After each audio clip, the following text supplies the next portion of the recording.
Good morning students. आज मैं आपको रिजर्व बैंक के बारे में बताऊंगी, रिजर्व बैंक की प्रबंध व्यवस्था के बारे में बताऊंगी।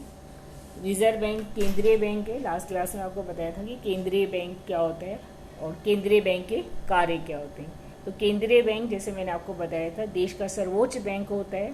ये सरकार के बैंक के रूप में कार्य करता है और देश की जो मौद्रिक नीति वगैरह है, साख नियंत्रण के सब कार्य केंद्रीय बैंक करता है।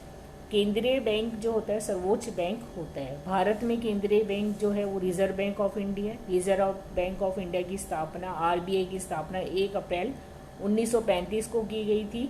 शुरू में इसकी जो स्थापना एक निजी बैंक के रूप में हुई थी, जिसके अंदर 100 रुपये वाले 5 लाख अंश में विभाजित थी और केंद्रीय सरकार के पास 2 करोड़ 20 लाख के अंश पत्र थे और बाकी निजी क्षेत्र के पास थे। तो जो निजी, इसमें जो गवर्नर, डिप्टी गवर्नर की जो नियुक्ति है वो निजी अधिकारियों के द्वारा की जाती थी। इसका पूरा संचालन जो है वो सरकार अपने हाथों में रखती थी। लेकिन क्योंकि इसमें निजी क्षेत्र का भी थोड़ा बहुत शेयर ज़्यादा था, तो निजी क्षेत्र की गवर्नर और डिप्टी गवर्नर की नियुक्ति करती थी। लेकिन उसके बाद 1949 में पूरे देश में जब आर्थिक मंदी, 1945 में विश्व युद्ध के और आर्थिक मंदी के बाद पूरे वर्ल्ड में अनेक राष्ट्रों में केंद्रीय बैंकों की राष्ट्रीयकरण किया जाने लगा। तो परिणाम स्वरूप भारत में भी केंद्रीय बैंक का राष्ट्रीयकरण किया गया और इसको एक अधिनियम पास करके सरकार ने अपने हाथों में इसका पूरा संपूर्ण जो अधिकार है, सरकार इसको अपने हाथों में ले लिया और इसको सरकारी बैंक में कन्वर्ट कर दिया। जो अंशधारी थे उनके 100 रुपये के बदले उनको 118 वाले जो जितने भी शेयर्स उनके बनते थे उसका भुगतान कर दिया, उनको क्षतिपूर्ति के रूप में दे दिए गए। तो रिजर्व बैंक ऑफ इंडिया की स्थापना 1935 में हुई और 1949 में उसका राष्ट्रीयकरण किया गया। रिजर्व बैंक की स्थापना का जो मुख्य उद्देश्य वही जो केंद्रीय बैंक के थे, एक तो देश में मुद्रा और साख नीतियों में समन्वय स्थापित करना, रुपए के जो आंतरिक मूल्य और बाह्य मूल्य दोनों में समन्वय लाना और स्थायित्व रहना, ऊंचा उचन ज़्यादा ना हो, उसमें स्थिरता बनी रहे, बैंकिंग व्यवस्था को सुदृढ़ करना, संतुलित करना, पूरे देश की व्यापारिक बैंकों के नगद कोष है उनको कलेक्शन करना, उनको सुरक्षित रखना, मुद्रा बाजार का विकास करना, कृषि और उद्योग के लिए साख की व्यवस्था करना, सार्वजनिक क्षेत्र जो हमारा सरकारी क्षेत्र था उसके लिए भी उचित वित्त और ऋण की व्यवस्था करना, देश में मौद्रिक नीति का घोषणा करना ताकि देश में साख नियंत्रण पे कंट्रोल हो सके, साख पर कंट्रोल हो सके, और सरकारी बैंकों की स्थापना और विकास करना और समय समय पर आंकड़े और जो भी सूचनाएं प्रकाशित करना, इन सब के लिए रिजर्व बैंक की स्थापना की गई। तो मैं आपको ये बताऊंगी कि रिजर्व बैंक की जो वर्तमान में प्रबंध व्यवस्था कैसी है। तो भारत में जो रिजर्व बैंक की है, इस बैंक में दिशा निर्देश में केंद्रीय संचालन मंडल बनाया गया है, जिसके सदस्यों की संख्या कितनी होती है? 20। तो केंद्रीय संचालक मंडल में मैनेजमेंट और प्रबंध में इसमें सबसे पहले एक गवर्नर है और 4 उप गवर्नरों की नियुक्ति की जाती है। गवर्नर की जो नियुक्ति है वो केंद्रीय सरकार करती है और 4 जो डिप्टी गवर्नर्स है उसकी नियुक्ति भी कौन करती है? केंद्रीय सरकार। तो इसमें एक गवर्नर है जो सर्वोच्च पूर्णकालिक सदस्य होता है। इसकी जो गवर्नर की जो कार्यकाल होता है वो 5 वर्ष का होता है। डिप्टी गवर्नर जो 4 हैं उनका भी, ये भी पूर्णकालिक अधिकारी होते हैं, परमानेंट होते हैं और इनका भी कार्यकाल 5 वर्ष के लिए होता है। इसमें 4 संचालक, उसके बाद 4 संचालक हैं। संचालक जो होते हैं टोटल 15 है, उसमें से 4 संचालक 4 स्थानीय मंडल में एक केंद्रीय सरकार द्वारा मनोनीत किए जाते हैं। केंद्रीय सरकार 10 संचालकों की नियुक्ति करती है जो विभिन्न क्षेत्रों से होते हैं। विभिन्न क्षेत्र जैसे उद्योग है, कृषि है, सहकारिता है आदि के विशेषज्ञ इसमें नियुक्त किए जाते हैं।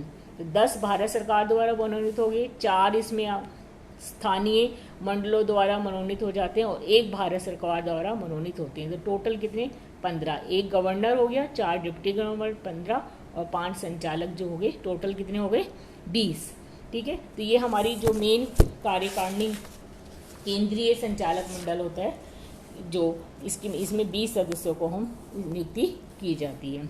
उसके बाद केंद्रीय मंडल समिति बनाई जाती है। केंद्रीय मंडल समिति का जो मुख्य कार्य होता है वो केंद्रीय जो हमारा ऊपर संचालक मंडल है, केंद्रीय संचालक मंडल है, उसको असिस्ट करना होता है, उसको सहयोग करते हैं। तो सुविधा की दृष्टि से, व्यवहारिक दृष्टि से संचालक मंडल अपने कुछ कार्य इस केंद्रीय मंडल समिति को दे देता है। इस समिति में गवर्नर होंगे, वही डिप्टी गवर्नर चारों, और जहाँ पर वो सभा हो रही है वहाँ के संचालक या अन्य संचालक अगर वहाँ मौजूद है तो वो भी शामिल होते हैं, और इनकी हर सप्ताह बुधवार को एक मीटिंग होती है। उसके बाद स्थानीय मंडल बनाए गए हैं। रिजर्व बैंक ने समय समय पर सलाह देने के लिए 4 स्थानीय मंडल भी बनाए गए हैं, पूर्वी क्षेत्र का, पश्चिमी क्षेत्र का, उत्तरी क्षेत्र का और दक्षिण क्षेत्र का। तो पूर्वी क्षेत्र में जो संचालक मंडल है, हर एक में 5 निदेशक हैं, 5 डायरेक्टर्स पूर्व में हैं, 5 पश्चिम में, 5 उत्तर में और 5 दक्षिण में। इनके मुख्य रूप से जो कार्य होते हैं, एक तो केंद्रीय संचालक मंडल को समय समय पर परामर्श देना, और दूसरा जो भी कार्य केंद्रीय संचालक मंडल इनको देता है उस कार्य को ये पूरा करते हैं। वर्तमान में जो रिजर्व बैंक है उसका कार्यालय मुंबई में है, और इसके 4 जो सहायक कार्यालय है मेन मेट्रोपॉलिटन सिटी में है, एक मुंबई, दिल्ली, चेन्नई और कोलकाता। चारों दिशाओं में इसके 4 कार्यालय हैं। इसके अलावा इसकी 11 शाखाएं हैं, अहमदाबाद, बेंगलोर, भुवनेश्वर, मुंबई, गुवाहाटी, हैदराबाद, जयपुर, कानपुर, नागपुर, पटना तथा त्रिवेंद्रम में है। इसके रिजर्व बैंक ने अपने आंतरिक प्रबंध के लिए भी, रिजर्व बैंक जो होता है उसके लिए रिजर्व बैंक ने अपने आंतरिक प्रबंध के लिए रिजर्व बैंक ने कुछ विभागों की स्थापना की है जो समय समय पर अपने कार्य को कुशलतापूर्वक संपन्न करते हैं। ये जो विभाग हैं उसमें है एक आपका करेंसी विभाग, कई विभाग हैं, नाम से ही क्लियर हो जाएंगे। जैसे करेंसी प्रबंध विभाग, ये नोटों से संबंधित कार्य करते हैं, नोटों की जांच करना, निर्गमन करना, उनका हिसाब किताब रखना। दूसरा बैंकिंग विभाग, बैंकिंग विभाग का प्रमुख कार्य सरकार के प्रतिनिधि के रूप में कार्य करना है, सरकार के लिए जमाएं कृत करना, ऋण की व्यवस्था करना और सरकार के प्रतिनिधि के रूप में कोई भुगतान करना या प्राप्त करना, वो सभी कार्य करता है। बैंकिंग संचालन एवं विकास विभाग है, देश के संपूर्ण देश में बैंकिंग संचालन का कैसे विकास होगा उसकी व्यवस्था करता है। चौथा आ जाता है औद्योगिक निर्यात वित्त विभाग, ये उद्योग और निर्यात से संबंधित साख की व्यवस्था करता है। ग्रामीण नियोजन है साख विभाग, ये ग्रामीण क्षेत्र में नियोजन और साख की व्यवस्था का कार्य करता है। विधि विभाग, जैसे नाम से क्लियर है, लीगल डिपार्टमेंट, ये जो भी कानूनी सलाह देने का कार्य करता है। 7वां व्यय तथा व्यय नियंत्रण विभाग, इस कार्य द्वारा सभी कार्य व्यय से संबंधित और बजट से संबंधित सभी कार्य किए जाते हैं। वित्त कंपनियों का विभाग, देश में जितनी भी वित्तीय कंपनी है उनका नियंत्रण विकास का कार्य वित्त कंपनियों का विभाग करता है। परिसर विभाग, नाम से क्लियर है, प्रीमिसेस, जो भी रिजर्व बैंक की संपत्ति है उसका रखरखाव, प्रशासन और नवनिर्माण का कार्य परिसर विभाग करता है। विनिमय नियंत्रण विभाग, विनिमय दर जो है विदेशी विनिमय दर, उसका क्रय विक्रय करना, निर्धारण करना, भुगतान करना, सब कार्य ये करता है। सांख्यिकी विश्लेषण तथा कंप्यूटर विभाग, इसका प्रमुख कार्य देश में सांख्यिकी विश्लेषण करना और सूचनाएं प्रकाशित करना है। आर्थिक विश्लेषण है वित्तीय विभाग, ये भी जो भी आर्थिक समस्या है उनका विश्लेषण करता है और नीति निर्धारण में सहयोग करता है। सेवी वर्गीय नीति विभाग, पर्सनल डिपार्टमेंट है, जो भी रिजर्व बैंक के कर्मचारी हैं उनकी कैसे नियुक्ति की जाएगी, प्रमोशन, वेतन, उनका रिटायरमेंट आदि सभी कार्य करता है। साख नियोजन, ये साख संबंधी साखों का, साख मतलब ऋण है ना, ऋण का जो भी नियोजन के संबंधी कार्य करता है। प्रेस संपर्क विभाग, जनता से जो भी संपर्क का कार्य वो करता है।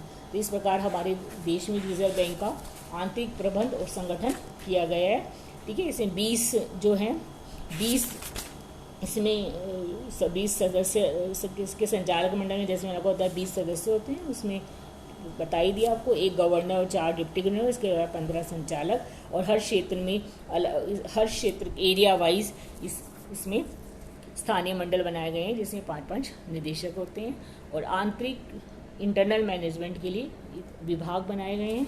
हर विभाग अपने नाम से अपने विभाग से संबंधित कार्य करता है।